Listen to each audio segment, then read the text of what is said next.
Welcome. Are you sitting comfortably? Are you focused and not thinking about whatever's bothering you these days?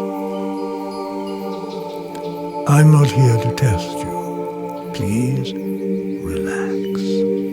Let your thoughts come and go and listen as they fade away in the distance. For better or for worse, this is where your life has brought you.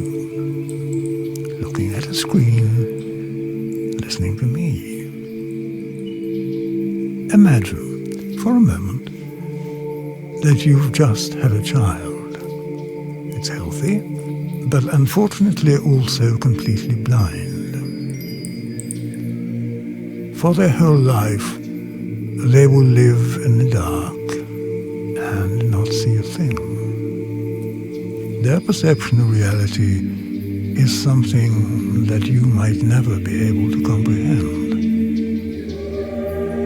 How would you describe the world to them? What can't be touched or heard, smelled or tasted? How would you describe sunlight? By what it does? Or how it feels on their skin? I think I'd play them this piece of music.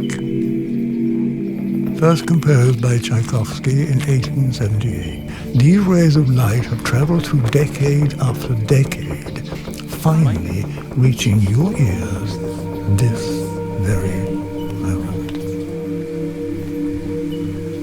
You have also traveled far to get here today, but you're only passing through and should probably get going.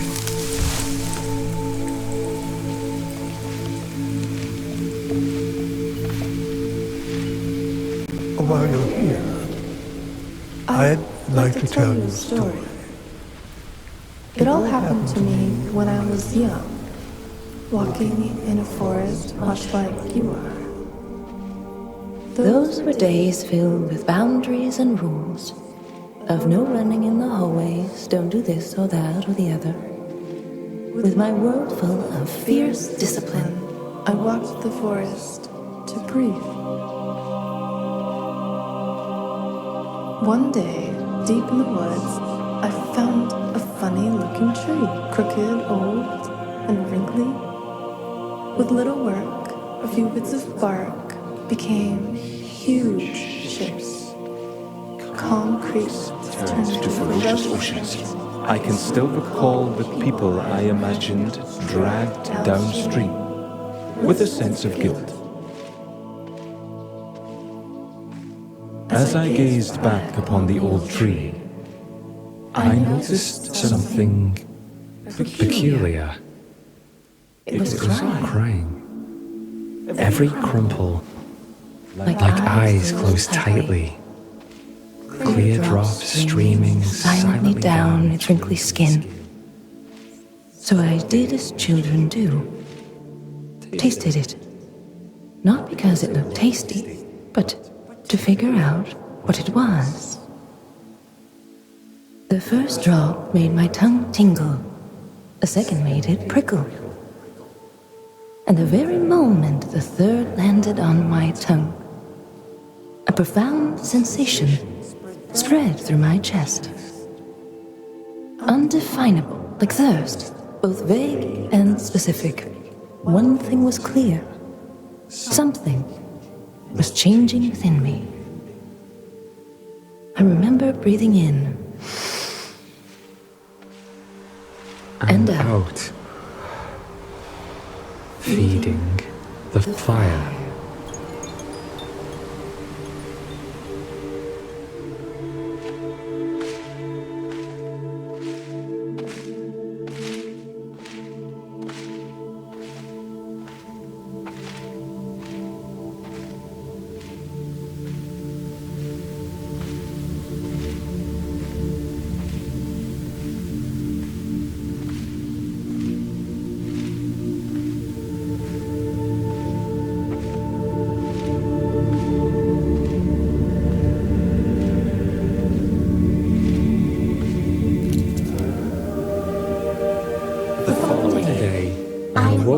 a slight prickling in my fingertips.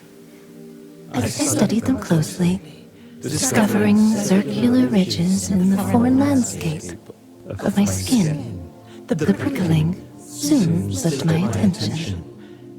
It would need a week until it returned, a wave of gentle needles moving over my skin. A limb falling asleep, perhaps. I did not start worrying until it returned for the third time. First making its way up my neck, before engulfing my skull completely from behind. I could even feel the tiny needles covering my eyeballs. But it did not stop there. I held my breath as the small thorns crawled around my lips before spreading into my lungs and stomach. My awareness spread with it, and I remembered the strangest sensation of my mushy dinner in there, as if I held its remains in the palm of my hand.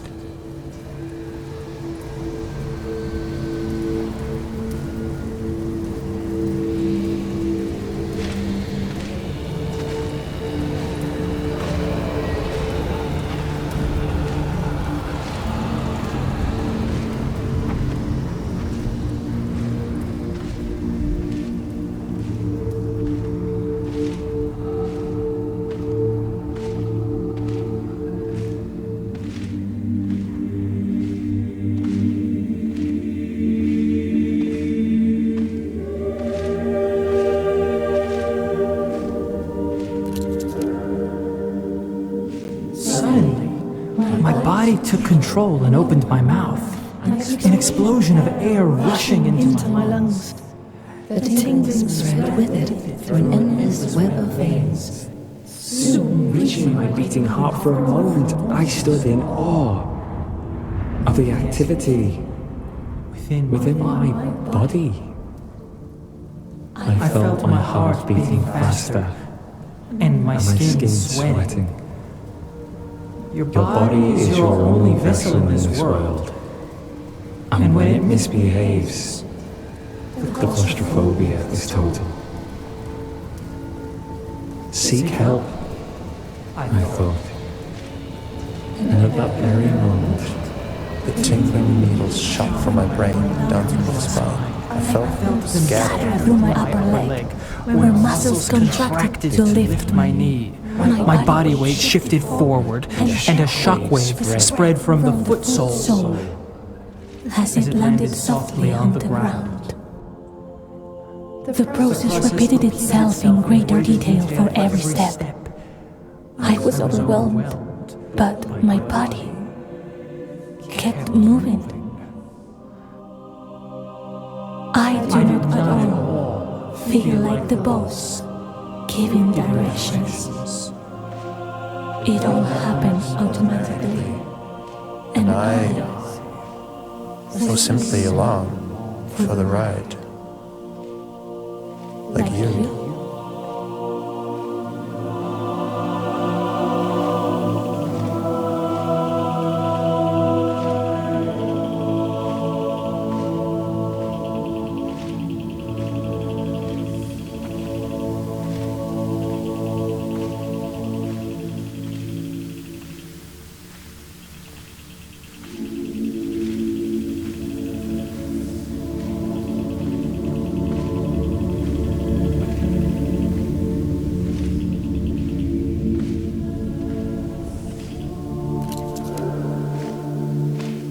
The doctor's office was cold and white. Crossing the floor felt like a polar expedition. My parents' distant futures of the landscape. I wanted to explain, but was unable. My lips and tongue engaged in an intricate choreography, myself in the audience observing the words performed. My lips muttered, "I'm sure it will pass," while my thoughts were crying for help.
conversation kept going, but I stopped paying attention. Instead, I was following the hands of a clock mounted on the doctor's wall. They were both speeding up and slowing down. I was slipping further and further away, a levitating camera in a video game, merging with the code. It was running on. Again with the binary, with the electronics and so on. I closed my eyes and let my sensations lead me. First, I spent some time with my bones. Among their many functions, I got lost in their continuous breathing. an uninterrupted flow of calcium absorbed and released. Even my skeleton was alive and living, in and of itself. I could feel my mind clinging to the known, to the clattering thoughts, the buzzing of memories and fears of the future. But for each breath, tension was released, and my shoulders sunk comfortably. It had certainly felt like I was in there, somewhere behind my face, but I was nowhere to be found. And the more I looked, the more hazy I became.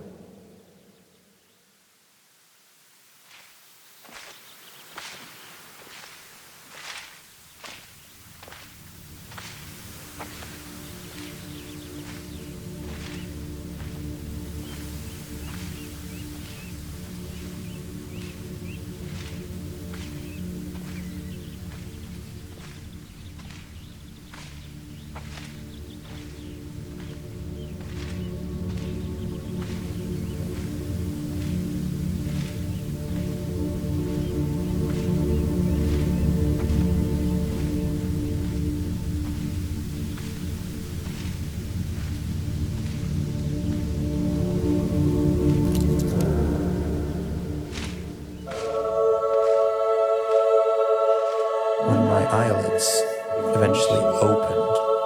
They felt as slow as a sunrise.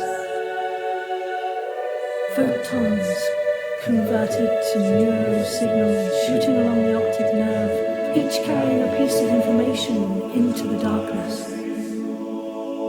The brain categorized motion, color, edges, distance. I sat for moments in the dusk, watching the sunrise. When the world eventually lit up, I was no longer wondering why matter lights up from the inside.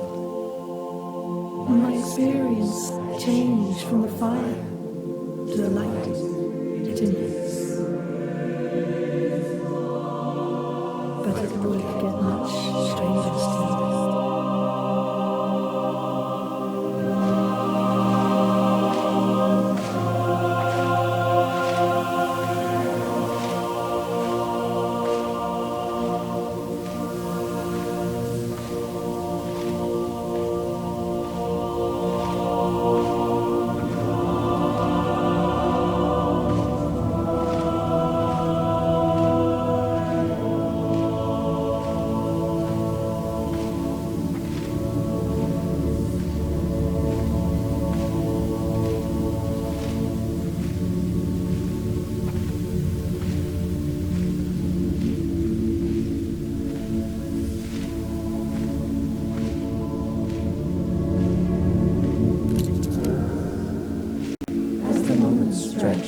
I started daydreaming.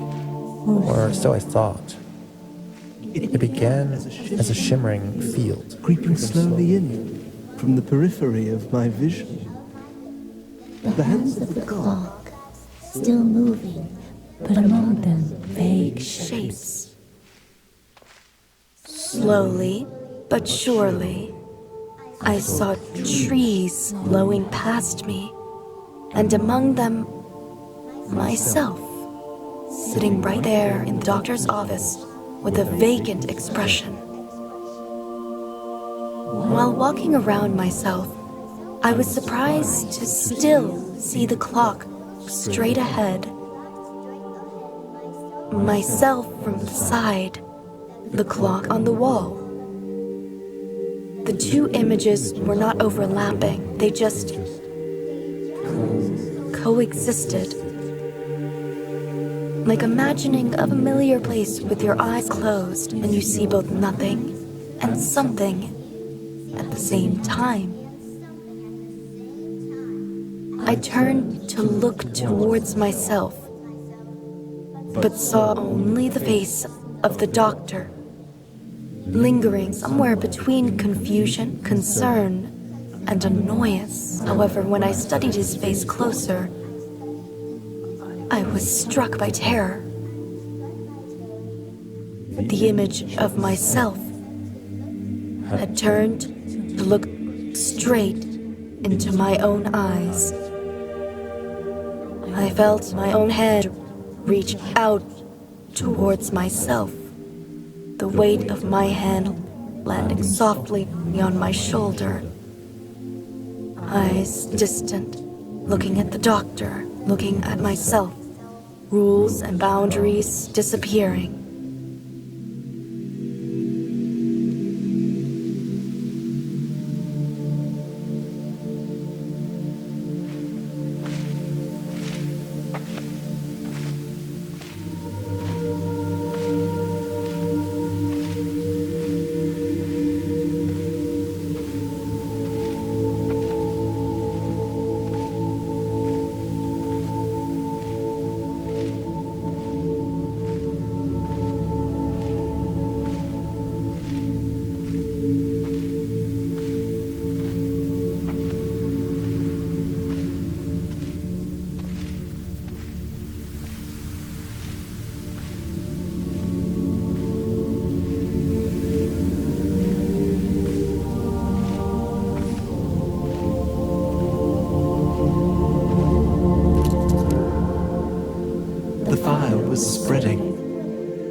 A delicate wave of nostalgia washing over me. Intimate recollections of past sorrow, relationships, education, and even medical experience. And at last, I was no longer alone. Not in the sense that the doctor was there in the room, but rather that we were together in the darkness of my mind. A vast number of sensations was still flowing, but now with two observers to share the burden.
Out of sight, a hand picked me up. And as I kept breathing, the fire kept spreading. Soon, it swallowed my parents, sitting in their chairs, doubting my story. I felt contradicting opinions and ideas coexist, but not in conflict. Different notes in harmonious chords, shaping a balanced, indivisible whole. More clouds spread into my vision, and more sensations through my body. The music was evolving. I looked at my hand. 5 fingers against a surface felt no different than 5 bodies or minds. Branches becoming aware that they were connected to the same trunk all along. Their experience my own, all of them present in my mind.